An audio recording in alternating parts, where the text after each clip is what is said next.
The origin of labor unions date back to the 18th century and the Industrial Revolution in Europe. During this time in history, there was an increase in new workers into the workplace that needed representation. Trade union organizing among American workers began in 1794 with the establishment of the Federal Society of Journeymen Cordwainers in Philadelphia, which was a union formed of shoemakers. A union is a formal labor organization that has the right to represent and bargain for a particular group of employees. A union is formed with the goal to protect workers' rights and advocate for their interest.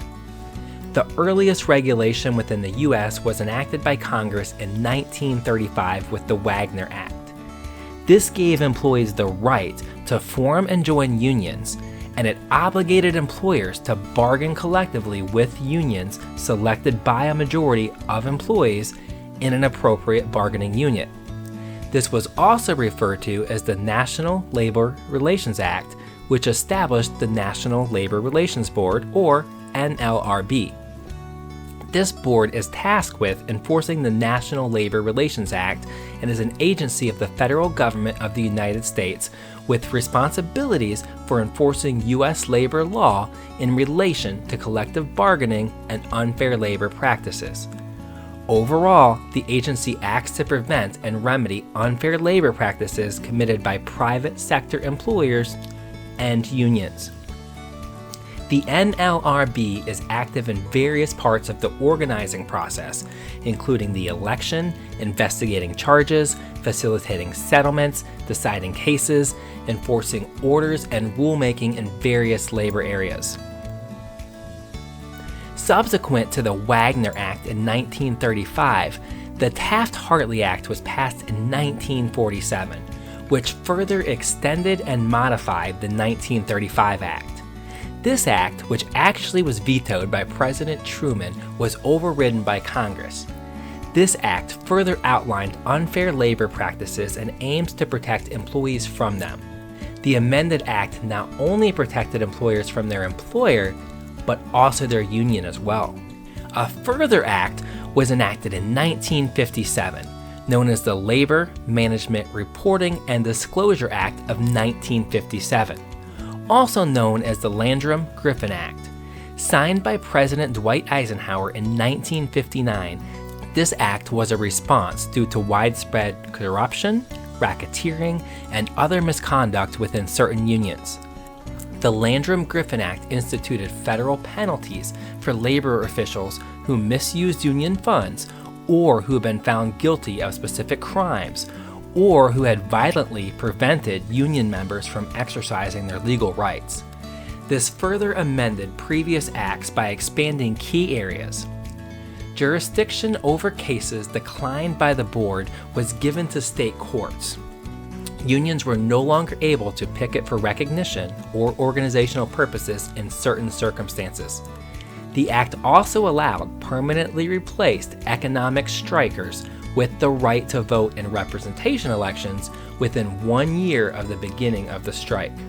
Union organizing usually starts when employees become disenchanted with management and seek outside assistance from a labor organization. With a positive employer and employee relationship, the need for a union will likely be non-existent. Once there is a process of union organizing, it's important to understand the process as well as the rules. Without advanced thought or preparation, an organization may attempt to launch a program of union resistance.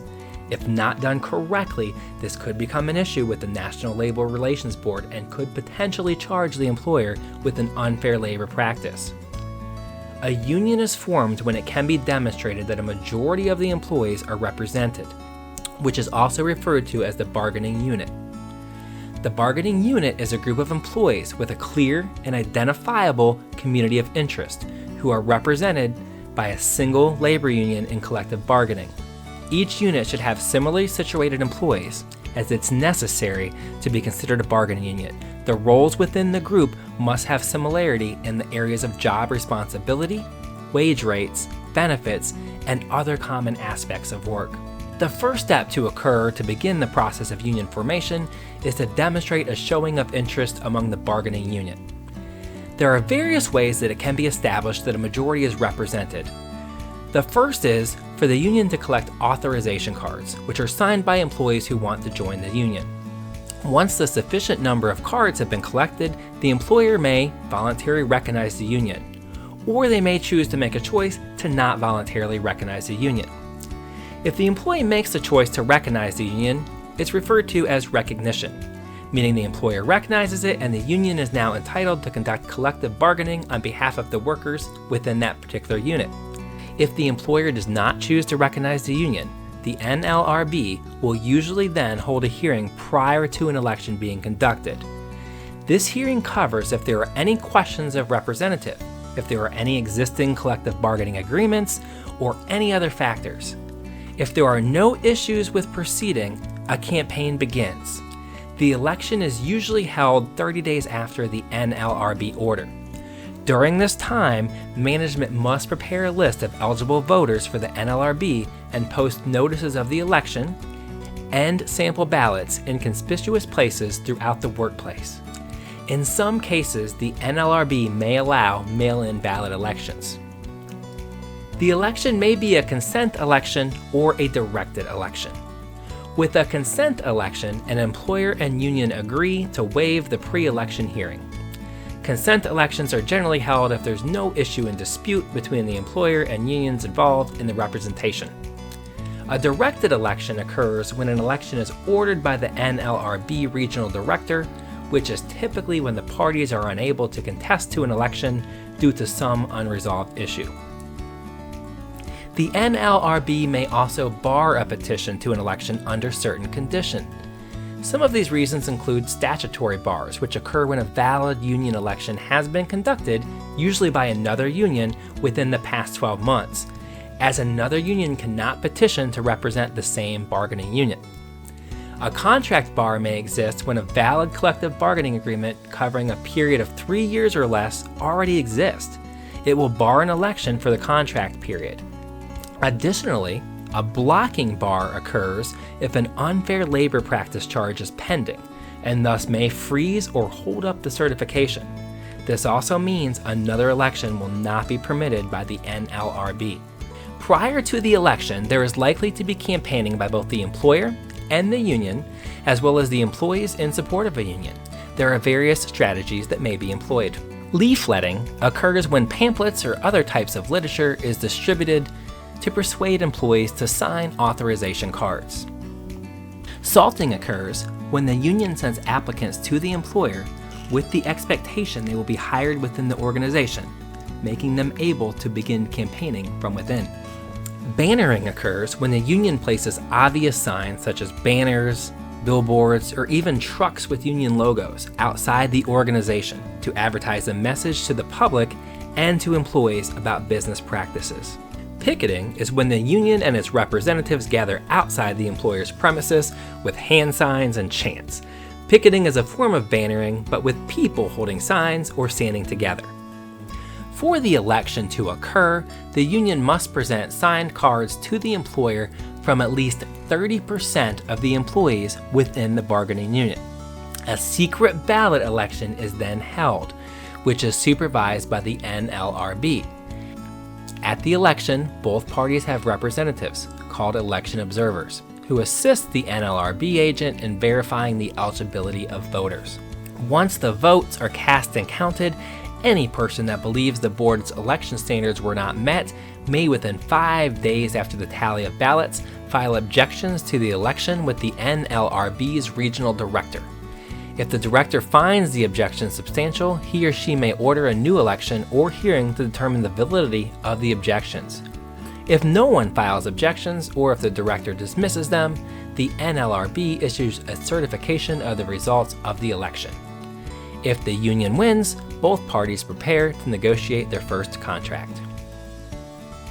Generally, unless ordered, the NLRB agent counts the unchallenged ballots immediately after the election and prepares the tally of election results that is provided to the parties.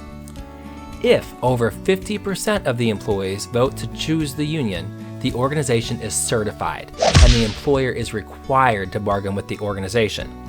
If the union does not get a majority, the statutory bar prohibits another election in the same unit for 1 year by that union or any other union.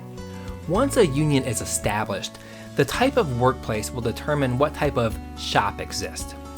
This is usually included in the contract between the union and the employer and may also depend on state law.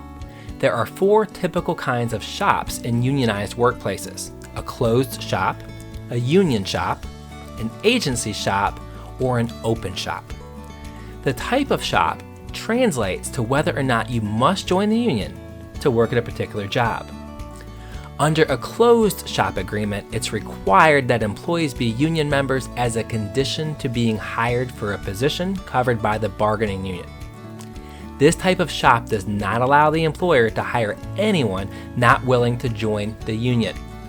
This type of shop was outlawed in 1947 under the Taft-Hartley Act. Within a union shop, an employee is not required to join a union in order to be hired, but must join the union within a certain amount of time after starting work, which is typically 30 to 90 days. However, the employer can only fire the employee for non-union membership if the union rejects or expels the employee for non-payment of dues or fees. An agency shop requires each employee with the unit to pay union dues and fees, but they are not required to have an actual membership in the union.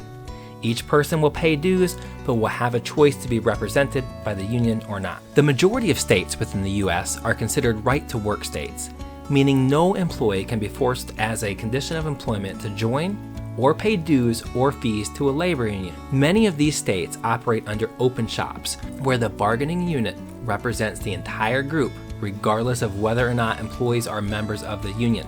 If employees do not join, the union is still charged with fair and equal representation of all members of the bargaining unit, whether they are in the union or not.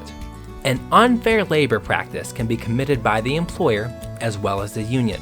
Unfair labor practices are items which are illegal under the National Labor Relations Act. While some of these rules apply to the interactions between the employer and the union, other rules are aimed at protecting individual workers from unfair treatment by either their employer or union.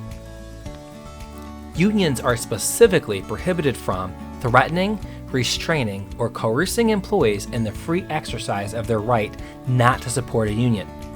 They may also not refuse to engage in good faith collective bargaining, charging excessive or inequitable membership fees, as well as causing or trying to cause an employer to discriminate against an employee for the purpose of encouraging or discouraging union membership.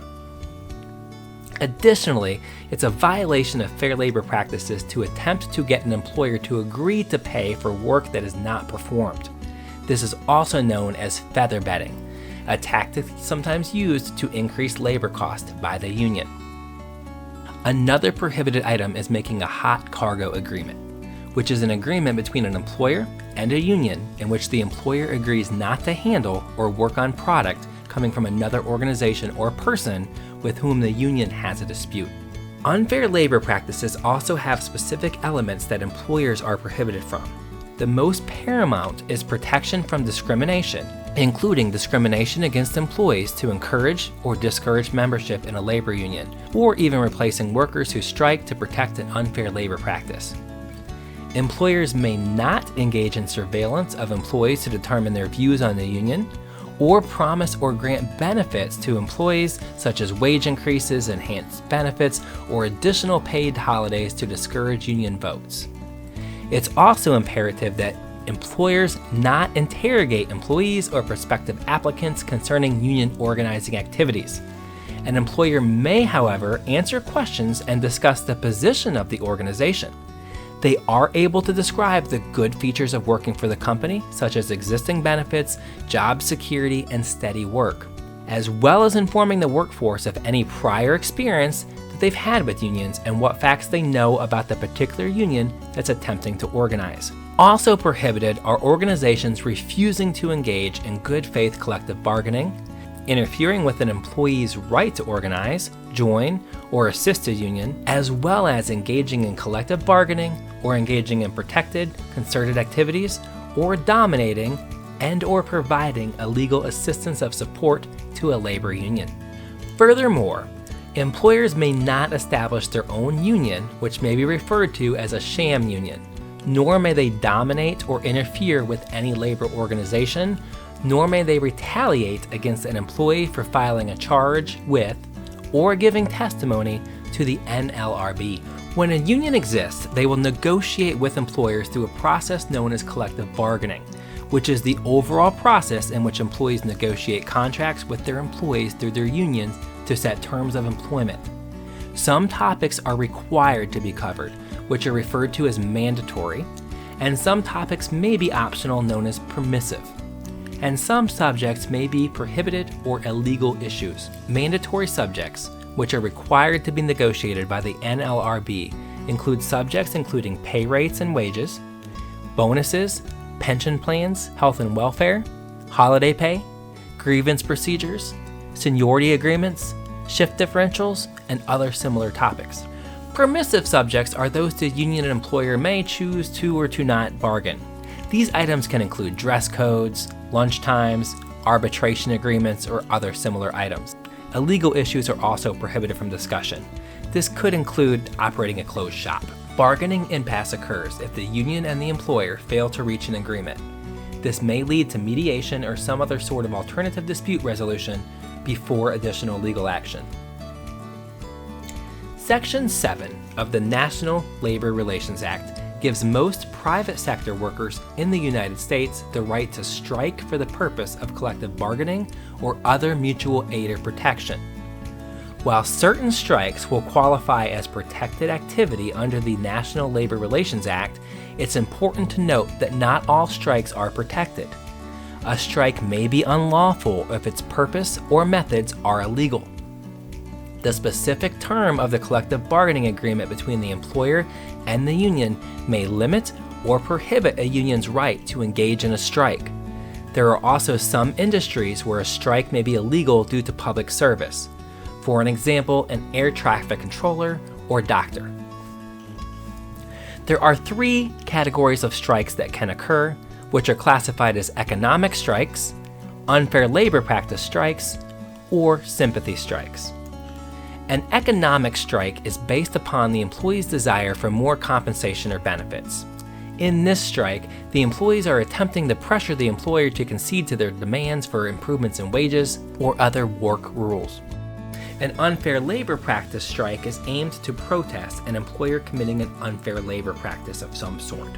Sympathy strikes are a cessation of work by a second union in support of the first union that actually called for an economic or unfair labor practice strike against the employer. If negotiations break down with one union, when that union calls a strike, it can seek input from other unions that it hopes will put additional pressure on the employer. This could occur when employees choose not to cross a primary picket line out of sympathy for the primary striking employees. Some strikes are considered unlawful strikes, such as a strike to compel an employer to commit an unfair labor practice. A wildcat strike, which is also illegal, is an unsanctioned work stoppage by the union in reaction to some dispute with the employer. Additionally, a jurisdictional strike is a work stoppage participated by 2 or more unions claiming jurisdiction in a representation of the work group in question. Strikes that violate a no-strike provision in a contract can also be considered unlawful.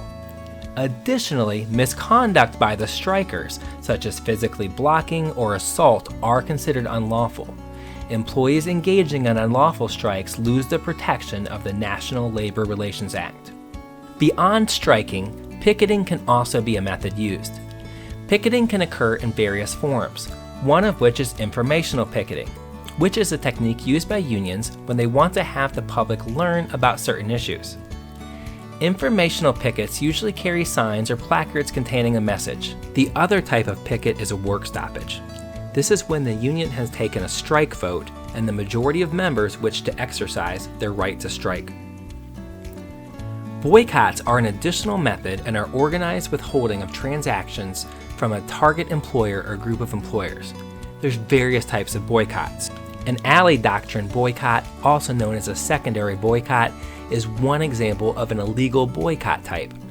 This occurs when a secondary employer is boycotted because it's virtually indistinguishable from the primary employer. In some cases, it may be unlawful for a union to coerce a neutral employer to force it to cease doing business with a primary employer. This method pressures suppliers or buyers to discontinue business with the employer.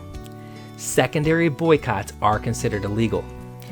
Union decertification is the process of employees calling for a special election to get rid of the union. Under certain circumstances, employees can vote out or decertify their union, or even replace it with a different union.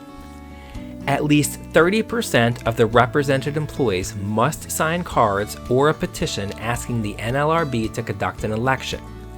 Unless a majority of the votes cast in the election are in favor of union representation, the union would be decertified. The process works much like the certification process, just in reverse. Again, having a positive relationship between the organization and employees should foster trust and provide an engaged workforce. It's crucial to preserve employees' trust and maintain effective lines of communication. This entails being sure we have the right leaders and the right roles that can lead effectively and maintain the right culture. It's also wise to prepare a union activity and have readily available a petition response plan and other initial materials such as key messages to employees and a statement of position.